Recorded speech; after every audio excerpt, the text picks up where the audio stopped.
ہمارے لیے آج کی تلاوت مکاشفہ کی کتاب اس کا 7واں باب 2 سے 4 اور 9 سے 14 آیات۔ پھر میں نے ایک اور فرشتے کو مشرق کی طرف سے اوپر آتے دیکھا۔ اس کے پاس زندہ خدا کی مہر تھی، اور اس نے ان 4 فرشتوں سے جنہیں یہ دیا گیا تھا کہ زمین اور سمندر کو نقصان پہنچائے، بلند آواز سے پکار کر کہا کہ جب تک ہم اپنے خدا کے بندوں کی پیشانی پر مہر نہ کر لیں، تم زمین اور سمندر اور درختوں کو نقصان نہ پہنچانا۔ اور میں نے ان کا شمار جن پر مہریں کی گئی تھیں سنا کہ بنی اسرائیل کے سب قبیلوں میں سے 1,44,000 پر مہریں کی گئیں۔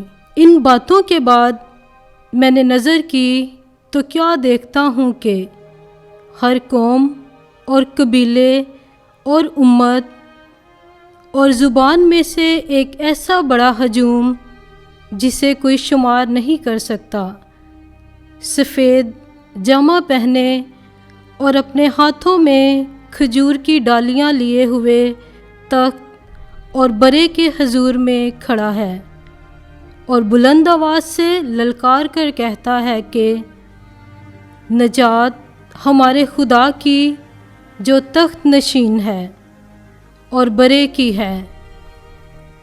اور سب فرشتے اس تخت اور ان بزرگوں اور ان 4 جانداروں کے ارد گرد کھڑے ہیں۔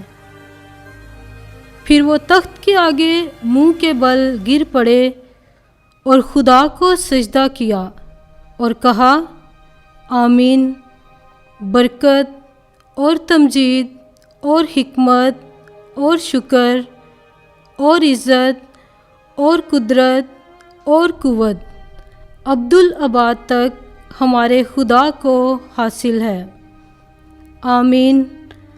اور ان بزرگوں میں سے ایک نے مجھ سے خطاب کر کے کہا کہ جو سفید جامے پہنے ہیں وہ کون ہیں اور کہاں سے آئے ہیں؟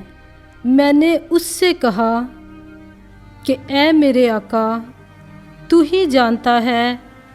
تو اس نے مجھ سے کہا کہ یہ وہ ہیں جو بڑی اذیت میں سے نکل کر آئے ہیں، اور جنہوں نے اپنے جاموں کو برے کے خون میں دھویا ہے اور انہیں سفید کیا ہے۔